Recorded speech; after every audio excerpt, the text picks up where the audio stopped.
Good morning. आगे हम देखते हैं उपभोग फलन को प्रभावित करने वाले तत्व। उपभोग फलन मीन्स आय और उपभोग के बीच में जो संबंध की हमने अभी तक व्याख्या की है, तो उसमें आप ये अब हम पढ़ेंगे कि किस प्रकार आय में परिवर्तन से उपभोग में परिवर्तन आता है। तो वो कौन कौन से फैक्टर हैं जो उपभोग को प्रभावित करते हैं, इसके बारे में हम देखते हैं। यहाँ पर आप देख लीजिए, इनको आप दो भागों में विभाजित कर सकते हैं, व्यक्तिनिष्ठ तत्व और वस्तुनिष्ठ तत्व। इसमें आप देखिए व्यक्तियों का उद्देश्य और व्यवसायों का उद्देश्य। इसमें देखिए सुरक्षा का उद्देश्य, दूरदर्शिता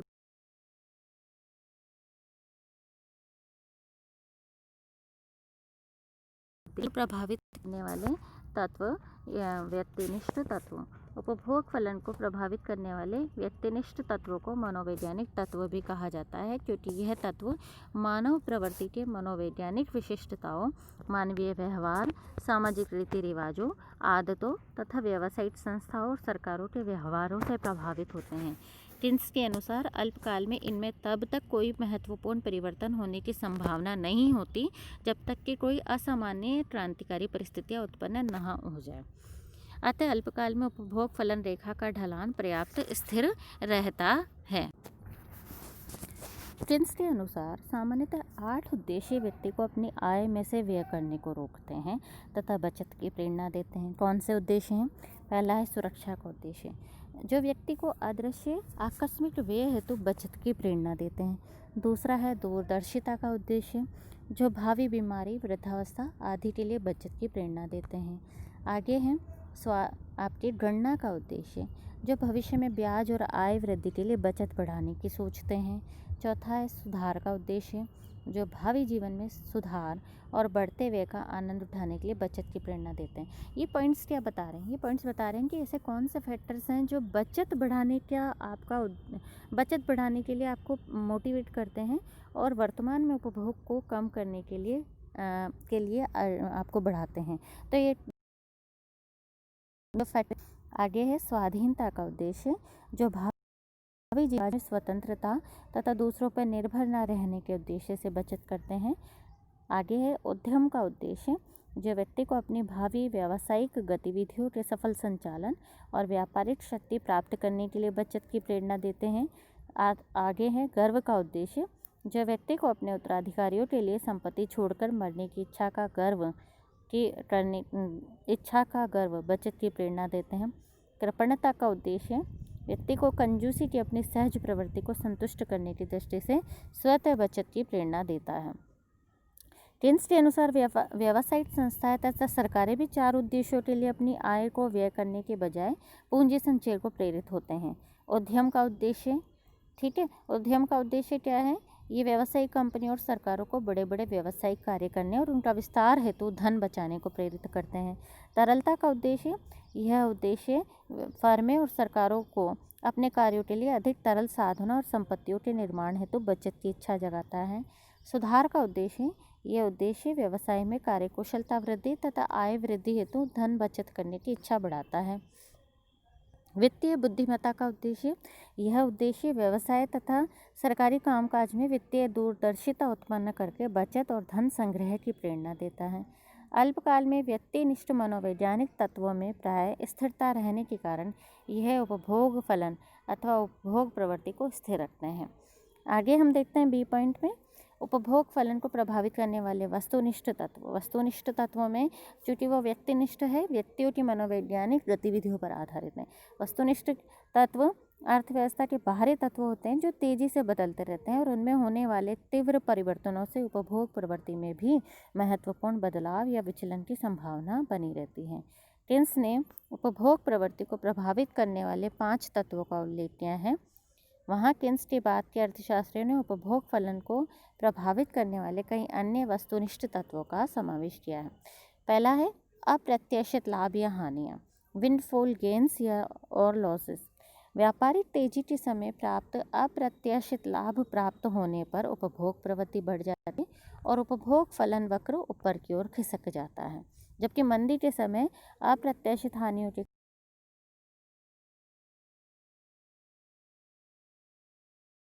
कारण उपति को बदलती है। एक और करारोपण के फलस्वरूप खर्च योग्य आय के आकार में कमी उपभोग प्रवृत्ति को घटाती है, जबकि सार्वजनिक कल्याण कार्यक्रमों पर व्यय की नीति से उपभोग प्रवृत्ति में वृद्धि होती है। प्रत्याशाओं में परिवर्तन। जब निकट भविष्य में युद्ध का भय हो, कीमतों में वृद्धि की संभावना हो, वस्तुओं की दुर्लभता की आशा हो, तो लोग क्या करते हैं, तत्काल खरीदारी कर देते हैं, यानी उपभोग बढ़ जाता है। जैसे भी कोरोना में आप देखिए, एक टाइम ऐसा भी आया था जब ये महसूस किया गया कि लॉकडाउन आने वाला है, तो ऐसी परिस्थिति में लोगों ने काफ़ी जम कर खरीदारी करी, तो यानी उपभोग का स्तर क्या हो गया, बढ़ गया अचानक से। और इसके विपरीत परिस्थितियाँ, यानी बिल्कुल स्थिरता हो, शांति काल हो और निकट भविष्य में युद्ध की संभावना ना हो, तो ऐसे परिस्थितियों में लोग क्या करते हैं, अपने उपभोग को पोस्टपोन कर देते हैं, थोड़े टाइम के लिए स्थगित करते हैं। ब्याज की दर। ब्याज दरों में वृद्धि से उपभोग प्रवृत्ति घटती है, जबकि ब्याज दरों में कमी से उपभोग प्रवृत्ति बढ़ती है। अगर आपको बैंक सस्ते रेट पे आपको लोन देता है, तो ऐसी स्थिति में आप अपने उपभोग को बढ़ा देंगे, और अगर ब्याज रेट ऑफ इंटरेस्ट ज़्यादा लेगा तो आप क्या करेंगे, लोन लेना कम कर देंगे। मजदूरी स्तर में परिवर्तन। मजदूरी दरें बढ़ने पर उपभोग प्रवृत्ति बढ़ती है, जबकि इसका अपोजिट यानी मजदूरी दर में कटौती से श्रमिकों की आय में गिरावट आती है और उपभोग प्रवृत्ति कम हो जाती है। ठीक है, आगे आप इसमें देखिए आय का वितरण। जिस देश में आय अधिक असमान होगी, वहाँ उपभोग प्रवृत्ति कम रहेगी, जबकि धन पर उपभोग प्रवृत्ति अपेक्षाकृत अधिक होगी। ये बहुत ध्यान रखिए, अगर आप देश में असमानता बहुत अधिक है, कुछ ही लोगों के पास में बहुत अधिक मात्रा में पैसा है, तो चूँकि उनकी एमपीसी तो पहले से ही कम है, और वह इस पैसे का क्या करेंगे, बचत ज़्यादा करेंगे। जबकि यही पैसा आप अगर गरीबों में, निर्धनों में वितरित कर दोगे, तो ऐसे में होगा क्या है कि उनकी एमपीसी ज़्यादा रहेगी, तो वह ज़्यादा उपभोग करेंगे। आय अर्जन का स्वरूप। जेम्स ड्यूजनबेरी ने बताया कि उपभोग प्रवृत्ति केवल किसी व्यक्ति की आय के निरपेक्ष स्तर पर निर्भर नहीं करती, वरन इस बात पर भी निर्भर करती है कि समूचे आय वितरण में उनकी सापेक्षिक आय पर भी निर्भर करती है। इस सिद्धांत का सबसे पहले भाग में प्रदर्शनकारी प्रभाव से है। इस सिद्धांत का संबंध पहले भाग में प्रदर्शनकारी प्रभाव से है। सामान्यतः मनुष्य में न केवल धनी लोगों के उपभोग स्तर से होड़ करने की प्रवृत्ति होती है, वरन उनसे भी आगे बढ़ने का प्रयास करते हैं। इस प्रदर्शनकारी प्रभाव के कारण उपभोग प्रवृत्ति बढ़ जाती है। ये ड्यूजनबेरी का दिया गया निरपेक्ष आय स्तर और सापेक्ष आय स्तर के अंतर्गत किस तरीके से उपभोग आपका परिवर्तित होता है, उसको एक्सप्लेन किया गया है।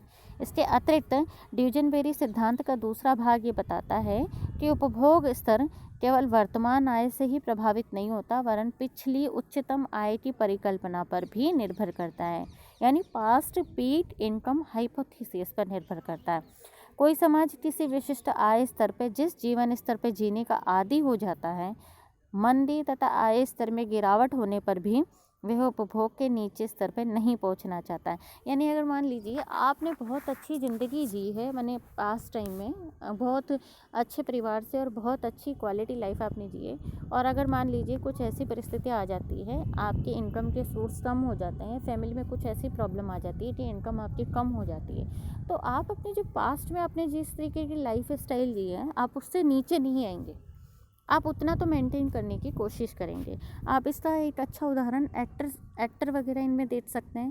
हीरो जो होते हैं, ये हीरो हीरोइन क्या माने अपनी जो लाइफ इन्होंने बहुत अच्छी जी है अपने परफॉर्मेंस के टाइम में, बहुत अच्छी बेस्ट परफॉर्मेंस के टाइम में, तो वो जो क्वालिटी लाइफ या आप कह सकते हैं वो जो उन्होंने जिया है, वो आगे भी उसको मेंटेन करके रखते हैं।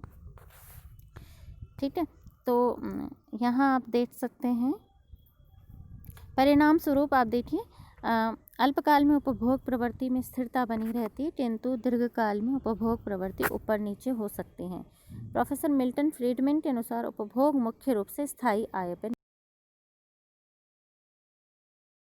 निर्भर करता है। देश के लोगों में बचतों के प्रति कैसी मनोवृत्ति है, ये भी उपभोग को प्रभावित करता है। यदि लोग वर्तमान उपभोग को भविष्य के मुकाबले अधिक तरजीह देते हैं, तो वर्तमान में उपभोग प्रवृत्ति बढ़ेगी, और तथा उपभोग फलन ऊपर की ओर सरकेगा। जो समाज बचतों को प्रोत्साहित करता है, वहाँ उपभोग प्रवृत्ति घटेगी। तरल संपत्ति धारण अथवा पीडू प्रभाव। अन्य बातों के स्थिर रहते हुए अर्थव्यवस्था में लोगों के पास बचत खातों, सरकारी ऋण पत्रों अथवा नकद शेष के रूप में तरल संपत्तियों की जितनी अधिक मात्रा होगी उतनी ही उपभोग प्रवृत्ति अधिक होगी। और विलोम से भी पिगू ने बताया कि मुद्रा मजदूरी दरों में कटौती से जब कीमतें गिरती हैं तो परिसंपत्तियों का वास्तविक मूल्य बढ़ जाता है, जिससे परिसंपत्ति स्वामियों को अधिक उपभोग की प्रेरणा मिलती है, जिससे उपभोग फलन बढ़ जाता है। इसके विपरीत मुद्रास्फीति के समय संचित बचतों और परिसंपत्तियों का वास्तविक मूल्य गिर जाने से उनके धारकों की उपभोग प्रवृत्ति घट जाती है। आगे देखिए, मौद्रिक भ्रम। जब लोगों में मौद्रिक भ्रम होता है तो उपभोग व्यय भी प्रभावित होता है। मौद्रिक भ्रम तब उत्पन्न होता है जब कीमतों और मौद्रिक आय में समान दर से वृद्धि होने पर वास्तविक आय तो अपरिवर्तित रहती है। इसी तरीके से मौद्रिक भ्रम में जब लोगों में मौद्रिक भ्रम होता है तो उपभोग व्यय भी प्रभावित होता है। मौद्रिक भ्रम तब उत्पन्न होता है जब कीमतों और मौद्रिक आय में समान दर से वृद्धि होने पर वास्तविक आय तो अपरिवर्तित रहती है, जबकि मौद्रिक आय बढ़ी हुई लागत से बढ़ी हुई लगती है। अतः जो परिवार अपनी वास्तविक आय को अपरिवर्तित महसूस करते हैं वह तो उपभोग व्यय नहीं बढ़ाते, पर जो मौद्रिक आय में वृद्धि को ही वास्तविक वृद्धि मान बैठते हैं वह मौद्रिक भ्रम से फंसकर उपभोग व्यय बढ़ा देते हैं। सापेक्ष कीमतों में परिवर्तन। उपभोग प्रवृत्ति पर सापेक्ष कीमतों का प्रभाव पड़ता है। जहां एक और कीमतों में वृद्धि होने पर बेलोचदार मांग वाली वस्तुओं पर उपभोग व्यय बढ़ता है, जबकि कीमतों में कमी होने पर लोचदार मांग वाली उपभोग वस्तुओं पर व्यय बढ़ जाता है। इसी प्रकार शेयरों तथा प्रतिभूतियों की कीमतों में वृद्धि उनके धारकों की आय में वृद्धि से उपभोग प्रवृत्ति बढ़ती है और इसका उल्टा भी सत्य है। उपभोक्ता साख। जब देश में उपभोक्ता साख सस्ती एवं सुविधाजनक शर्तों पर